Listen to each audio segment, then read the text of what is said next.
शेतकऱ्याच्या मनामध्ये एक इच्छा निर्माण व्हावी की या मामाच्या मेंढी माऊलीचं पाऊल आमच्या प्रत्येकाच्या शेताला लागलंच पाहिजे, या मेंढी माऊलीचं पाऊल आमच्या प्रत्येकाच्या शेताला लागलंच पाहिजे.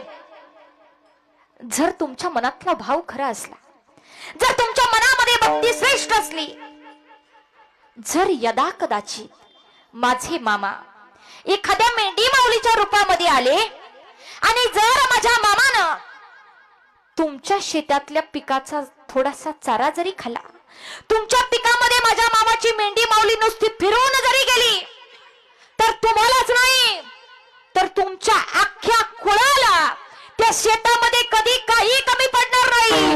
म्हणून या माझ्या मामाच्या मेंढी माऊलीला प्रत्येक शेतकऱ्यानं आपल्या शेतामध्ये घेऊन गेलंच पाहिजे.